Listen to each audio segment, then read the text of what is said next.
Chairman, good morning, Attorney General Bondi. Good afternoon. Oh, you're right. Good afternoon. It's been a long day. I wrote this morning. We've known each other a long time, and I'll always be appreciative for your assistance when you were Attorney General in Florida after the shooting at my high school at Marjory Stoneman Douglas in my hometown of Parkland when we passed a bipartisan bill, the Marjory Stoneman Douglas School Safety Act, which was the largest policy response to a school shooting in American history. Your department also prosecuted to the fullest extent of the law a constituent of mine and former felon that had plans to kill me when he was picked up by law enforcement after he was target practicing in his backyard with 2 rifles, a scope, a silencer, 3,000 rounds of ammunition, an anti-Semitic manifesto. My name was the only name on their target list, and my kids found out about this from their friends at school. So thank you. However, the most transparent administration in American history. Before Trump, we didn't know the word transparency, apparently. It's been 12 months since you gave Republican influencers part 1 of the Epstein files. You said the list was on your desk. Then a memo came out and said that there was no list. Phase 2 of the binders never happened. The President of the United States says the Epstein thing is a hoax. He blasts his own base for wanting the release of the files. He blamed Barack Obama. Republicans voted against the release of the files in the Rules Committee. Then they refused to even return to the Rules Committee until they could be protected from future votes on the release. Speaker Johnson sends Congress home a day early before break. They sent the Deputy Attorney General to meet with Maxwell. She says something favorable about the president. Miraculously, she gets transferred to a minimum security facility. No one can explain why. Miraculously, the leaks to the Wall Street Journal stop. We come back from break. We have the Massey discharge petition. Republicans drop a rule, a non-binding resolution trying to kill the Massey discharge petition. The White House says passing the Massey discharge petition is a hostile act.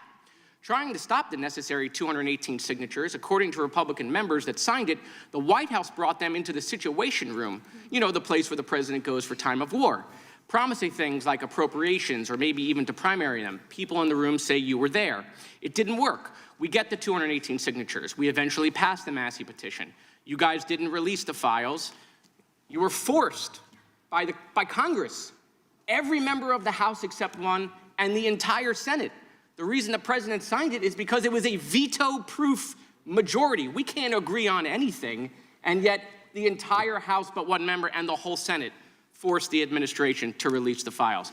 Kash Patel under oath said to Senator Kennedy, the FBI is not in possession of any credible evidence that Epstein trafficked girls to anyone but himself. We know now that's not true. According to documents, Epstein had a worldwide sex trafficking ring. Girls from Poland, Czechoslovakia, Russia, Paris, modeling agencies sending him girls. He even had a relationship with a summer camp where he groomed girls at a picnic table. Ghislaine Maxwell says 29 Epstein associates cut secret DOJ deals. Turns out there is a list. 6 names readily available if you unredact them. Co-conspirators named, but we got them when you unredact them. Maxwell recently tells a House Oversight Committee that she wants clemency to release more names. Kash Patel under oath said Trump's name appears less than 100 times in the files. We now know that's not true. Trump's name appears more times in the Epstein files than God's name appears in the book about God.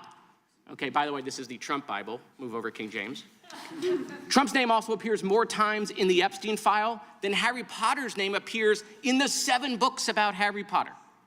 Lutnick says that in 2008, he went to Epstein's home, says he had a massage table in the living room, that Epstein said he got one every day, that it was the right type of massage.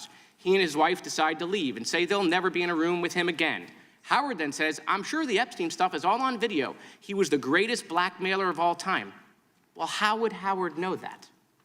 But now the files are public, and in 2012, we find out that he and his family are on Epstein Island after Epstein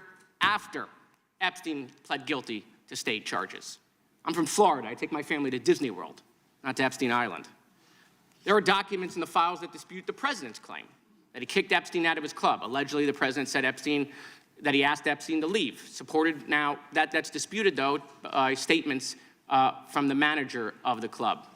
Now, Madam Attorney General, I have like 25 seconds left. So because I'm curious, and I'd like to see, flip to the Jared Moskowitz section of the binder. I'm interested to see what staff provided on the oppo on me, and because we're in the Olympics, I'm going to give it a grade. I just want to see how good it is. So give me your best one. So first of all, nothing is funny about mocking the Bible and holding up a Trump Bible. That's what you did. You made a joke, and I find offense to that. That's all I have to say. I want it from the burn book. Shame. I want it from the burn book, which is the best one. What you got? Has expired. The gentleman from Wisconsin is recognized